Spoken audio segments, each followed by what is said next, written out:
I'm trying to stay on course, but I've never been more into it now. And you just made him win. You just made him win because I'm going to do everything in my power to push for the guy. But I'm an underdogger. And that's why people like me now, do you want to know why? Jesus saved me from your followers. Although I think Charles is one of the most charismatic people to ever walk this earth, fascinating figure that I couldn't even begin to describe, do it justice. Such a unique, original person. It's the amount of people that hate him and hate him with a passion. Where people like me, who we think I'm a sensible person, I know that about myself. There's a lot of things that I mess up about myself. I may make bad investments, I may make wrong choices in my romantic relationships. I may make bad career choices sometimes. I may tell a joke that is not funny. I may believe things that sometimes are just not true. I can say that about myself.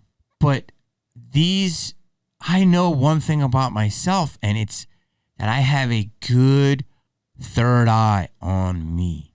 Very, very, very self-aware. That's one thing I know that I have that is in a gold status of myself. Is I'm very self-aware of who I am, and I'm very self-aware how people perceive me, which sometimes will make me hurt because I know that people really love me and dig me, and other people's at the powers that be and so forth don't realize the public how much they like me.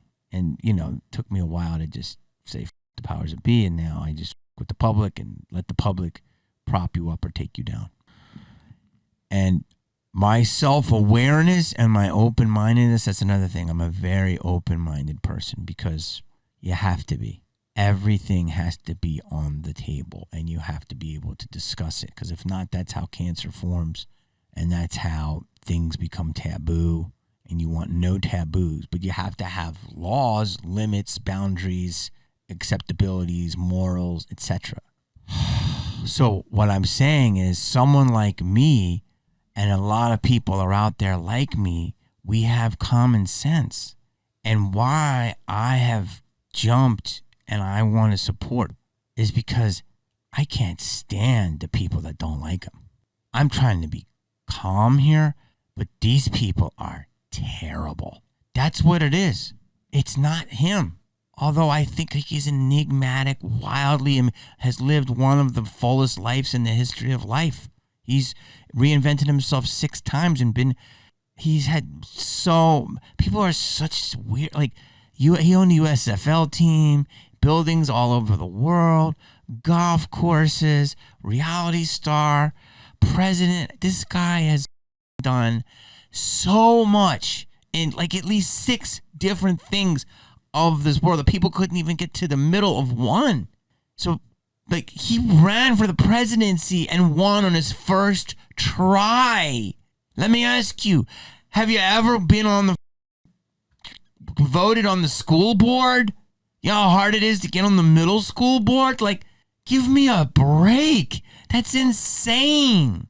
Just that alone. His first time on television, he became the #1 reality star. A lot of other people had names. They didn't. Magic Johnson didn't. A lot of other people did not.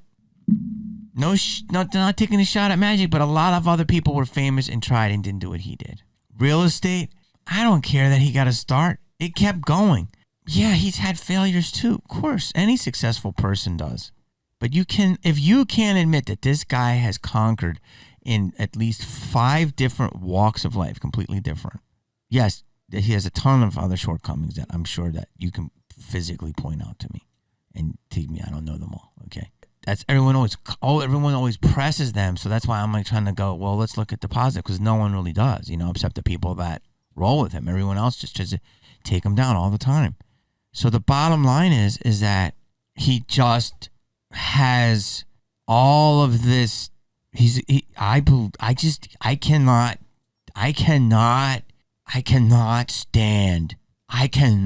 stand the people that have TDS. I just can't stand them. I cannot stand them. They stink. They stink. You know what I'm saying? Like me and my buddy, we would go and play clubs. I'll never forget one time we were doing Tempe, and this girl came, and then I was, talking to this chick, and it was like 2 a.m. And then like things are getting all good. And my buddy opened for me. He's a really gritty New Yorker guy who's a criminal, but he's a nice guy. And he goes, dude, it's not going to happen tonight. I go, why? And he goes, her. And the girl's like, let's go, Leslie. And he's like, you stink. He's like, can he live? And she's like, we have to go. And he's like, you stink. And he would say that to any girls that ruined it for us that night. Like, sometimes it would work and sometimes they would just be a stinker. Like a girl's having a great time and her dumb friend, they stink. You know what I'm saying? And that's what I look at as TDSers. They're a lot worse than that, but they're people that get free drinks all night, and then when their friend wants to hang and no one wants to hang with them, they ruin it for everybody. You understand that? They stink. And I've never been like this because there's not logic. There's not sweetness. There's not kindness. And yeah, you can say, oh, what about Republicans? Sure. But these people are so loud and so crazy and so insane that they're just ruining it for everybody. They stink. They just stink. Oh, God, I got to go there. I don't care. And I'm seeing these people post this shit, and I know them. And I know their dirty secrets. And I'm like, you have so many dirty skeletons in your closet, dude. You better shut your mouth, because you are hanging by a thread. I know I saw like 5 posts this week, and I was like, what? Like, don't step, dude. Like, and I want to name names, but it's just like people are saying shit. It's like, there's not a really honorable person that I can think of on the left that is a really value. I mean, there's actually a few. I apologize. There are some people, I won't name names, but they're sweet people. They seem very sweet, actually. But some of these loud people that are so anti are really like, yo, I know you're dirt. Like, you really should just shut up, because it's like, it's gonna be like not good. Like, you really are like, I think you're scared of being exposed. Like, I think if like people think if he gets in the office, like from the top levels to all the way to the lower levels of like different towns and shit, people are going to be exposed. I don't know. I don't have anything to hide. I'm by far not a perfect person, not even close to but I think I'm a good person. I think I'm a pretty good person. And I'm not scared. You know what I mean? I'm sure things could happen to me that would make me, oh, I wish I didn't do that or say that, but I don't think I've done anything that I'm afraid of. Like, but I think there's a lot of people yapping that are, because I just see it. I see people don't want any boundaries, or I don't want to say it. They want, like, I lived in my car.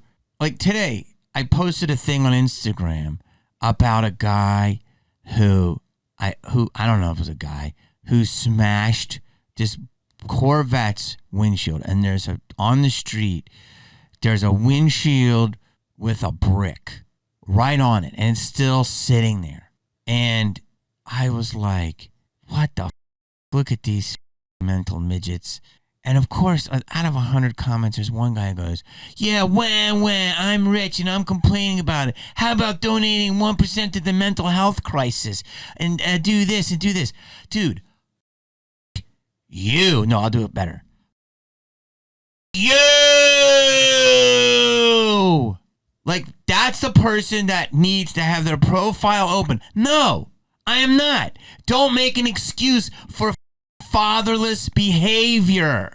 Don't make an excuse for some nut, because that's what it is. A nut. A nut takes a brick and throws it in a windshield and ruins a man's car. It's not part of the mental health crisis or the fentanyl or the Oxycontin. It's a nut. And repercussions must be felt. So that's what I equate all of the people that are on this crazy side over here, and I'll get to why I feel that way, because they're not compassionate. They're compassionate for the wrong things. Like, the person did a bad thing. That's a bad thing, okay? What happens when you do a bad thing? Well, daddy comes, and daddy's gonna ground you. Now, if it was my Corvette, if I did that, which I have the capacity to pick up a brick and throw it in a Corvette, but if it's a dude and he's bigger than me or tough, I have to prepare to get my ass beat. Do you understand that? I have to prepare to get my ass beat. I have to figure out how to run, or I have to throw him $1,000, or hope he's a fan of Malibu's Most Wanted. That's why I stop from throwing a brick into a Corvette's windshield, because I don't want to get my ass beat. And even if there was a chance that I could beat a dude's ass, I do not want to get sued and lose money. Or even if there was a chance I could beat a dude's ass, it's not right that I did that. So on my worst day and my worst emotions, unless it's purely self-defense, if I threw a brick and ruined a man's windshield on his brand new Corvette, I would have to say, dude, I'm a lunatic. Do you know that? I'm a lunatic. I had a bad moment and I'm a turd. I'll pay for your window. I will pay you 3 times for it, for your inconvenience, and you got tickets for my next 5 shows if you care. If not, I'll try to get you Pauly Shore. These are the conversations that we need to have, okay? Not baby, oh, mental illness, oh God. I'm mentally ill, and I figured it the out. I don't have a mommy and a daddy. They live a very long time. I got 1 kidney, a bad heart. I had cancer on my back. I got through it. You know why? Because I figured it the out. So I'm tired of it. Go. You. Here's a rusty bed of nails. Lay on it. Hopefully you don't get the scurvy. Aye, matey. No. You take the shit in the street and throw it at their face. That's not okay. Repercussions for the baddies. That's what we need. That's what we need. Everybody needs repercussions for the baddies. You get it? And if you don't roll with that, you don't roll with me. I'm tired of this bullshit.